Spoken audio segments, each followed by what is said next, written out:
العجينه ديالنا بعد ما كتكون باتت لي كامله في الثلاجه كنجبدوها من الثلاجه كنسلقوها. السلام عليكم ورحمه الله تعالى وبركاته. مرحبا بكم في قناه عالم رجين. كنعتذر منكم بشده لان فاش جيت ندير المونتاج لقيت الفيديو تمسح ليا ديال اللي كنصوب به لاطاطا صابلي.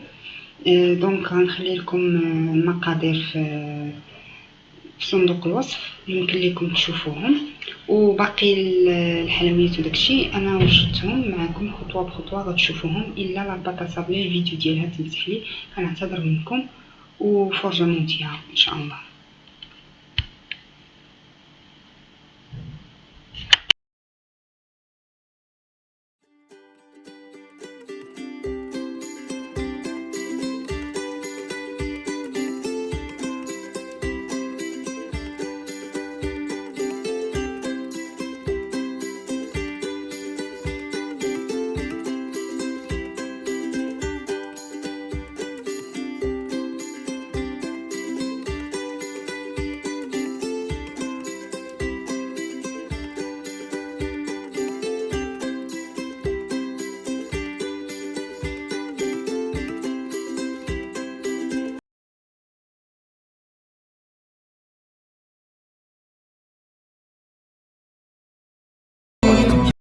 كنكملوا البلاطو ديالنا بحال هكا، كندخلوه للفران حراره معتدله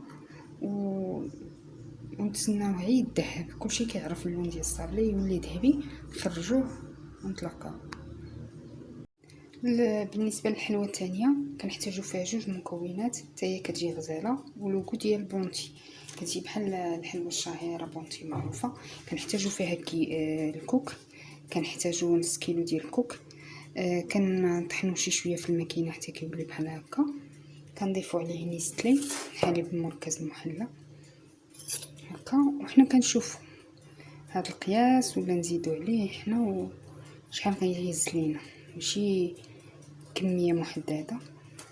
كنحركوه معاه حتى هاد الكوك كيتشرب لينا هاد الحليب المركز المحلى كامل، وكنتحصلوا على واحد العجين.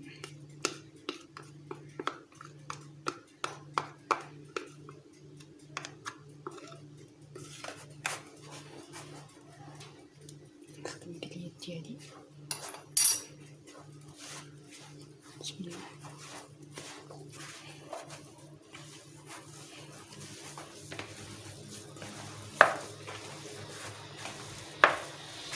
كاين اللي كيجمعها بالجليكوز وبناباج ولا بالكونفيتور، هي من الاحسن بهذه الطريقه بحليب المركز المحلى، كتجي لذيذه تجي زوينه.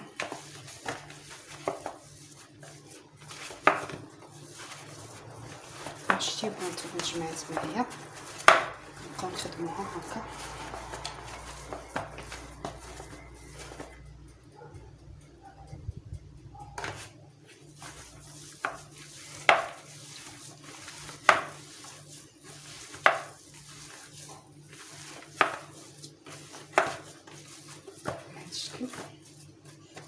كتولي عجين مجموعه صافي. دابا بارك عليها غنبداو نشكلوه.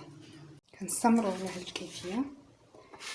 نشدو هذاك كنخليه يرتاح شي شويه، كنديرو منه كوبرات ولا كنديرو هكا على شكل طولي، نتوما شنو بغيتو. كنديروه على هذا الشكل بحال هكا. كنحاول نقادو شي جهه عندنا نقاد داك البودان، كنديروه على شكل بودان. كنجيبو هاد الورق كنقبضو هكا، كنديرو في وسط هاد البودان وكنلصقو حتى كنساليو هادشي كامل، وغنوريكم باش غنزينوه. ندوزو للحلوه اللي غنعمرو بها داك الشوكولا اللي ذوبنا. حلوه ثالثه غنحتاجو فيها بسكوي مطحون نوعيه جيده، اي نوع بغيتو ديال القمح، بغيتو واحد العادي. بالنسبه لهذا ديال القمح كيجي لذيذ. عندنا 100 غرام 150 غرام ديال الكاوكاو مطحون حتى 200، نتوما اللي بغيتو محمر ومطحون. كنديرو داك البسكوي ديالنا اللي طحنا،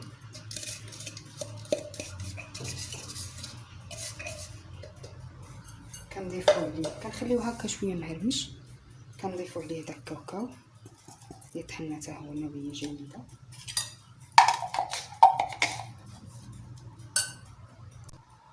الكاوكاو نوعيه جيده حتى هو حمر ومطحون. كنضيفو عليه معلقه كبيره ديال الكراميل معلب كيف ما كتشوفوا معايا، نقول تقريبا ملعقتين كبيرتين ديال الكراميل. كنضيفو عليه 2 معالق كبار ديال العسل، العسل حتى هو نوعيه جيده.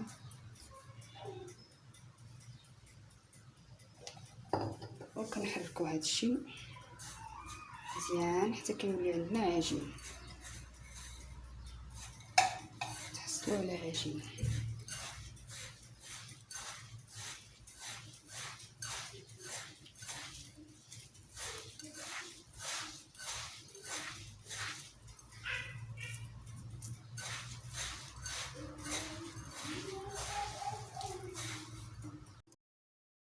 ها هو الخليط ديالنا. بالنسبه للجليكوز ما قلت لكمش مزيان، معلقه صغيره فقط لا غير. كيجي معنا هكا الخليط، كنتحصلوا عليه بحال هكا، كيولي عندنا العجين نشكلوه كيف ما بغينا متماسك.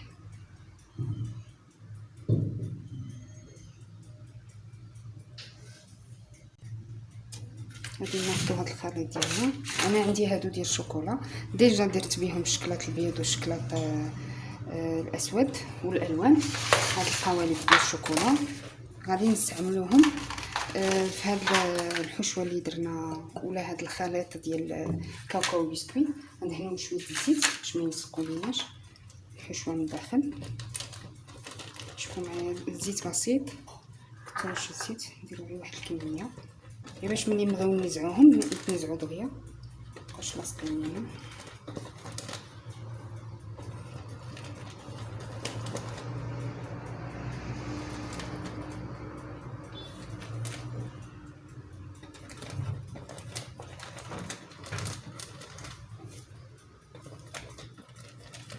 كندهنو هاد المول كامل بهاد الشكل، وكنبداو نعمروه بداك الخليط ديال البسكويت والكاكاو. بسكويت القياس ديالكم، انا درت تقريبا 350 غرام ديال البسكويت، ودرت 150 غرام ديال الكاوكاو. نتوما بالنسبه لكم اللي بغيتو ديروا 200 غرام ديال البسكويت وتديروا 100 غرام على حسب الكميه. نتوما شحال كتبغيو الكميه نتوما كتحدوها. كنشدو هذا هكا على هذا الشكل، وكنبداو نقادوه نحاولوا نعمرو به هذا باش ياخذ لينا لا فورم على هذا الشكل. كيف ما شفتوا ها هي كتشد معانا لا فورم، كتجي على هذا الشكل. ها هما نستمروا هكا حتى نكملوا الكميه كامله، ونزولوها من هذا ونديروها في الثلاجه تبرد، ونحاولوا نلصقوها مع الخليط اللي درنا ديال الشكلاط. غنوريه لكم.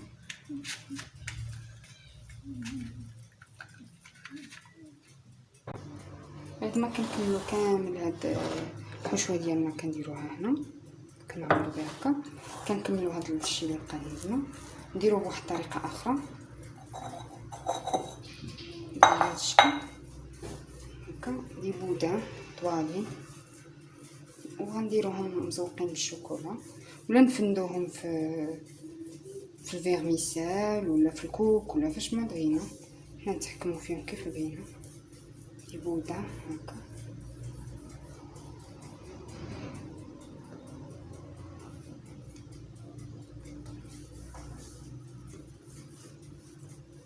كيف ما قلت لكم جليكوز ديروا معلقه صغيره، ولا الا كانت عندكم العسل خاتره ونوعيه جيده ما ديروش كاع. كيف ما شفتوا معايا انا دويت الشوكولا ودرتو في داك المول اللي قلت لكم خرجت به هاد الخليط ديال البسكوي والكاوكاو. درت فيه عود الشوكولا انواع مختلفه. ندي هنا لا فورم ديال الخميسه، ندي هنا ديال هاد الشميشه، ندي عاود لا فورم ديال هاد الوريضه، وعندي عاود هاد لافورم ديال هاد لو كريستال، وعندي عاود لافورم اخر درتها هنا في لو فيغ، وهنا في لو روزا بيبي، وهنايا درتها عاود في لو بلون. ودابا غنبقاو نسبقو هاد الكريستال، نديرو معاها عاود هادي ديالها كيجيو الميم فورم، نسقوها هكذا،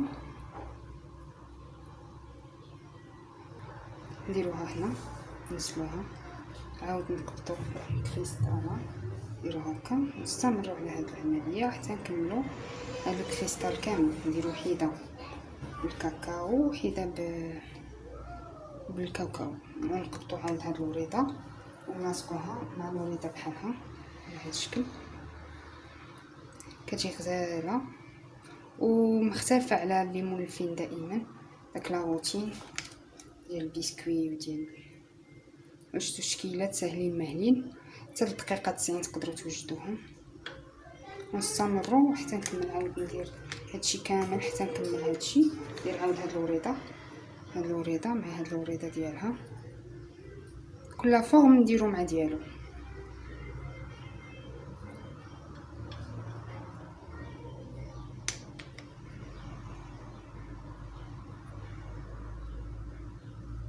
هي كيلصقوا مع بعضياتهم.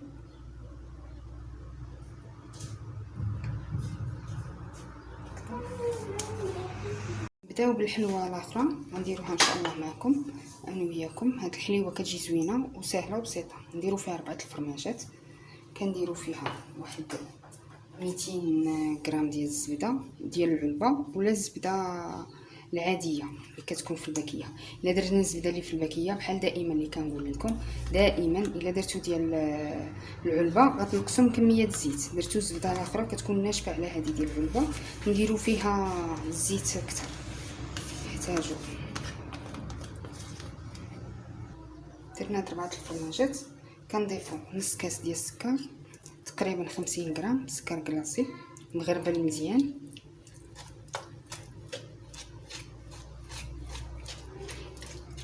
ما نكثروش السكر حيت غنديروا ليها واحد الكلاصاج اللي كيجيها من الفوق، يعني حتى هو كنحتاجو فيه السكر. غنضيفو الزيت، نديرو كاس. بالنسبه للزبده الاخرى المربعه ديال الباكيات غنحتاجو فيها كاس ونص. الا درتوها هذه كتكون مزيته، هاد الزبده ديال الطاسه كتكون فيها الزيت بزاف، دونك غنديرو غير كاس. كنخدمو هذه كتجي بلا بيض، زوينه سهله معروفه.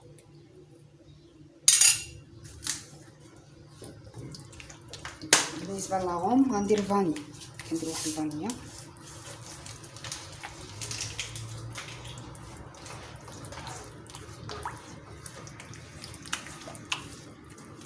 نخدمو هادشي مزيان هكذا.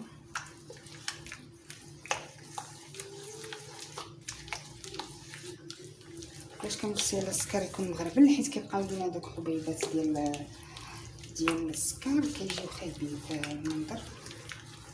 نخدمو داك الفرماج داكشي. كندير مقادير نيشان باش ما يجيش الفيديو طويل.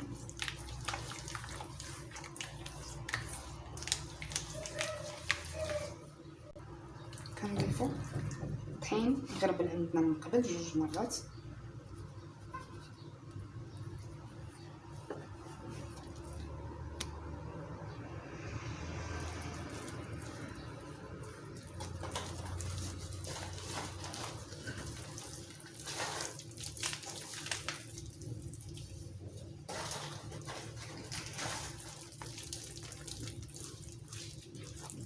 كنضيفو واحد ساشي ديال الخميرات الحلويات.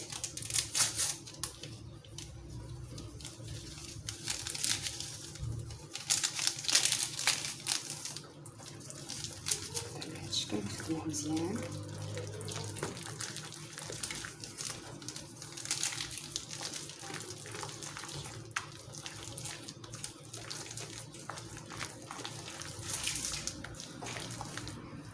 كتجي خفيفه وهشيشه وسهله.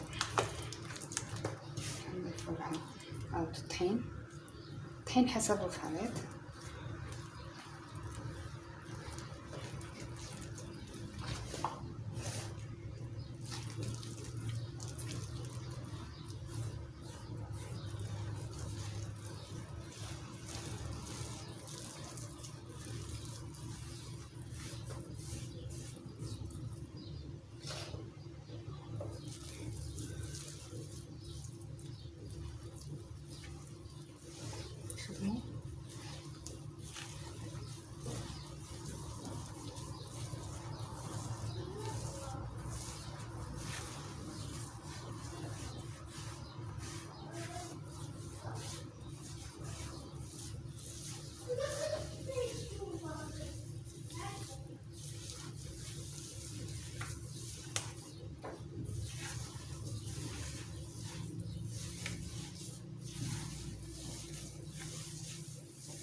نشتيو معايا مكنتش نقطع بالتزوير باش تشوفوا القياس ديالها ديال الطحين.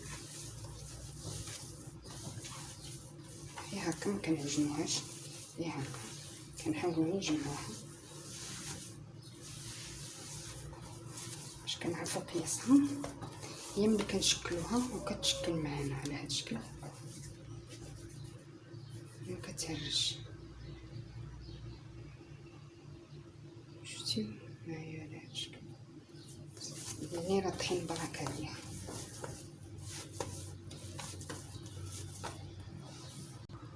كنبدا نوجد على هذا الشكل بحال هكا، كنبدا نوجدهم هكا، نديرو عاود هكذا.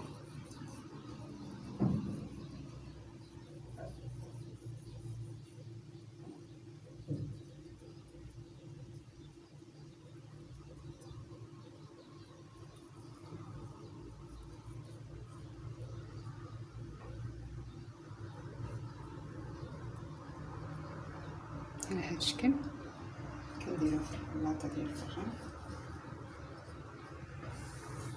نديرو عاود كنستمروا على هذه العمليه حتى كنعمروا اللاطه ديال الفران كامله وندخلوا الفران ونشعلوا عليه نار متوسطه من الفوق ومن الاسفل.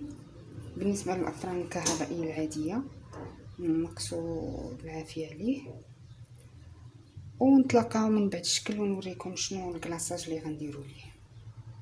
دابا غنوجدوا واحد الكلاصاج اللي غادي نغلفوا به داك الحلوه اللي طابت عندنا، الحلوه اللي درنا ديال الفرomage.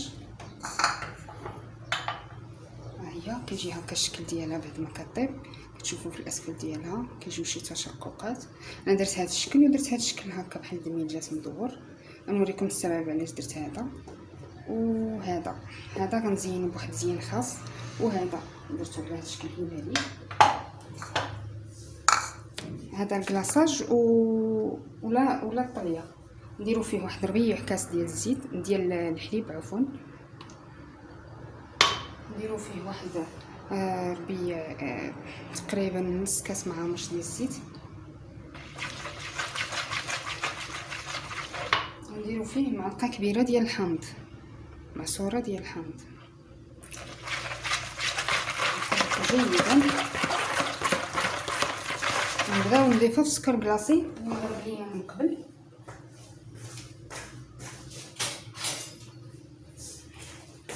نغرب ليا من قبل، نتفاداو الاواني المعدنيه حيت كتكحل شويه الخليط مع فيها الحامض كيتفاعل معاها. نبداو نضيفو سكر كلاصي نوعيه جيده نغربل من قبل.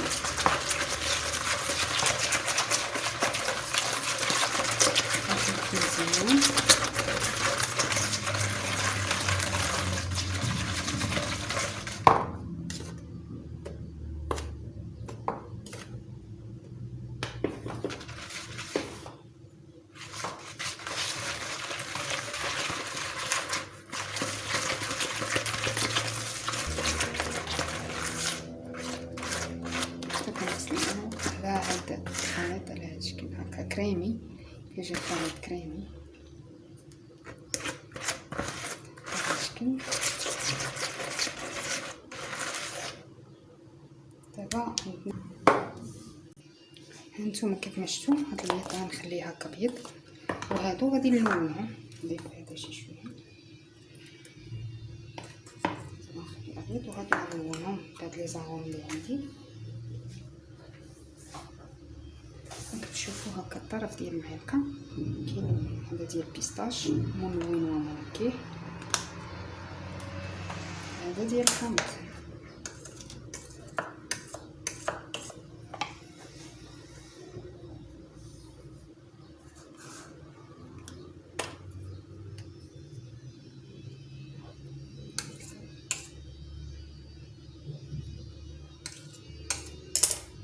وكنخلطو جيدا. حنا كنتحكموا في اللون كيف ما بغيناه، وفي خليط السمك. الا جانا الخليط ثقيل ديال هاد الطريه نضيفوا له الزهر. كنطلقوه بالزهر. الزهر هو اللي كيتحكم لنا في حسيت على اللون الاصفر لو داك مونكيه ثقيل. هذا 15 هكا ديال البيستاش.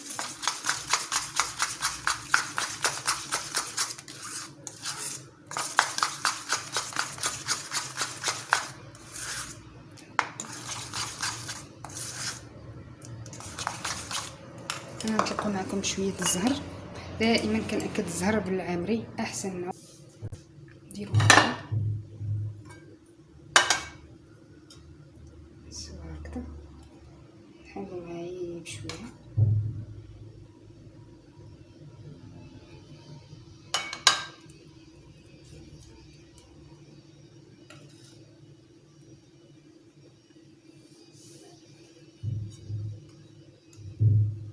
كذا ونزل المهني. نجيبو هادي عاود نديروها في بيستاش، لاغون ديال البيستاش. هانتوما تشوفوا هذا مع سائل، هي غتغلف معنا بالبيستاش.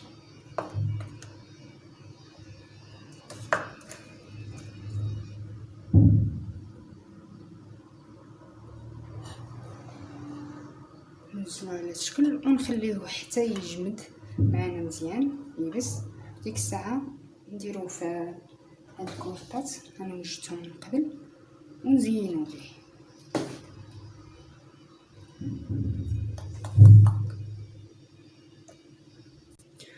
كنديرو هكا وكنجيبو الا عندنا اي حاجه اللي نزوقو بها بحال هكا. مثلا انا عندي هاد الجيمات وكنوزنهم هكا من الجنيم كيف ما كتشوفوا معايا كيجي زوين. ومختلفين على الحلويات اللي مولفين كنديرو طريقه بسيطه وسهله هكا. انا جيت قبل هادو الخضر ونبقى نزين حتى نسالي هاد الكميه اللي عندي. ملي غيجمد شي شويه غادي يدير شويه قشره غنهزو ونحيدو ويبقى هاد الفائض هنا. يمكن لينا نزينو بالعقيق. هاد العقيق ديال الحلوى كلينا نزينو بهكا اللي بغيتو. انا فضلت ندير هاد الجيمات. وبالنسبه لهاد المدورين انا غندير لهم الابيض وغنزينهم بهاد الوريضه هكا. غنوريكم شي وحيده هكا. ندير هكا الطريه البيضاء ولا الكلاصاج الابيض على هذا الشكل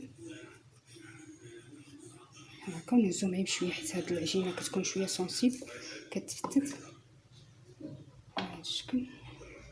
ونديروها هكا ونجيبو هاد الشكلاط اللي عندنا ونزلو هاد الوريضه هكا.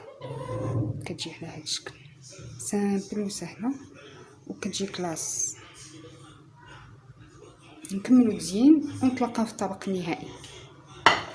ونسالي سمحوا لي قبل ما ننسى نسالي هادشي ونوريكم كيفاش غنديروا الصابلي ديالنا اللي حضرنا من قبل. كيجي على هاد الشكل. غنوريكم كيفاش كيتزين حتى هو وكيفاش التلصيقه ديالو. غنزوقوا هاد الحلوه ديال الكوك نديروا لها هكا. انا درت غير في بلاستيك غذائي نقي. غنشدو هاد الحلوه ديال الكوك كنديروا النصف ديالها بالشوكولاط الاسود والنصف ديالها بالشوكولاط الابيض مزيان. نتوما لكم كامل الحريه زينوا كيف ما بغيتو. بسم الله. خليوها حتى كتبرد شويه كنبداو في التزيين ديالها.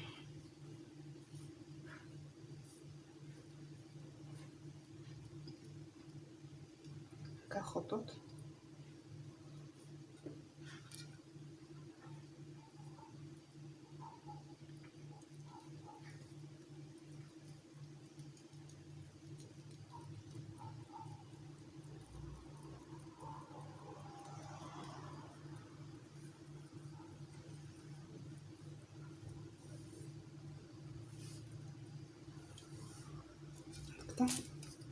ونزينو النصف الاخر بالشوكولاط الاسود.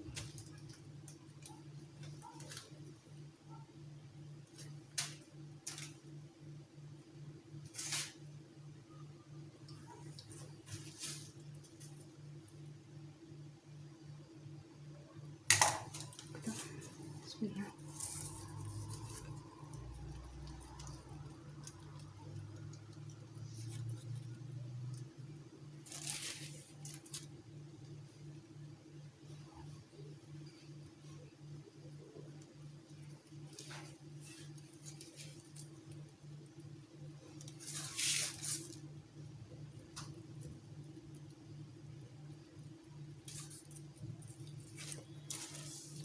شويه مزيان، النصف الاسود والنصف الابيض، ونخليوها تبرد.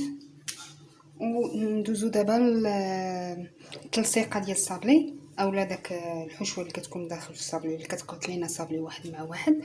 غندوزو دابا باش نشوفوا الطريقه ديالها والمقادير اللي غنحتاجو فيها. نديرو دابا التعليكه ديالنا. كنحتاجو في واحد الكاسروله نديرو 5 المعالق ديال العسل نوعيه جيده. بسم الله. جوج،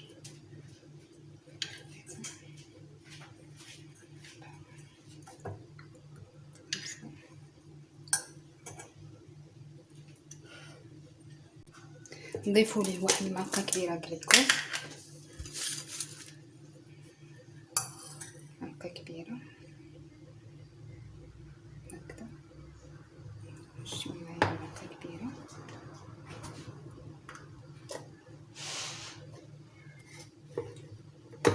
نضيفو له واحد انا بالنسبه ليا هذه اختياريه، انا كنبغي نضيفها كراميل حيت ديجا عجنته بالكراميل، يعني بغيت داك اللوغو يكون كونسونطري الكراميل. نضيف معلقه كبيره ديال الكراميل. نتوما اللوغو غتقدروا تستعملوا اي حاجه بغيتو، ولكن حتى هي لي نضيفوا له الحامض ولا لو سيترون ولا عندكم فرومبواز كراميل اللي بغيتو. نضيفوا له معلقه كبيره ديال الزبده، كنضيفوا له هكا شكلاط بيض وكنغليوه فوق النار هادشي كامل حتى كيتجانس معنا هادشي. وهو غيكون هو التلصيقه ديالنا ولا التعليكه ديال الصابلي. ها هو كيذوب معنا كيتجانس كيولي على هاد الشكل. كنديروه في شي اناء وكنخليوه حتى كيدفى، ماشي برد بصفه عامه ولكن يدفى هكا باش كنبداو نعمل الكوبي ونبداو بريزونطاسيون ديال الحلوه ديالنا. ان شاء الله تنال اعجابكم هاد الحلويات اللي درت ابتكار من ماما الحبيبه ديالي، الله يخليها ليا والله يخلي لكم والديكم. هي ملمه بهادشي ديال الحلويات وديال كتعشق الحلويات والفن وداكشي، حيت هو هادشي ديال الحلويات فن، خاصك تكون ملم به وكيعجبك باش تعطيه فيه. صافي بعد ما جبد معنا كنشدو هكا شويه ديال هاد التعليكه ديال الكراميل، كنكونوا زيناها بالشوكولا وبشويه ديال الكاوكاو مهمش، وكنشدو هاد التعليكه كنديرو هكا غير قليل منها اللي درنا ديال الكراميل. نحاولوا نسرحو هكا ونجيبو ثانيه ونلاقيوها هكا. كنحصلوا على هاد الشكل الامام ومن الوراء، كنلصقوهم وكنقدموهم. وهادو كنديرهم هكا في هاد الكويخطات اشكال والوان ونقدمو في الطبق ديالنا. ها هما الحلويات ديالنا بعد ما وجدوا. هذاك اللي درت معكم حليوه اللي درنا ببسكوي والكاوكاو، درناهم هكا في كويخطات بالشكلاط على هذا الشكل. وداك الحلوه اللي درنا بهذاك الكلاصاج ولا الطليه كيجي على هذا الشكل.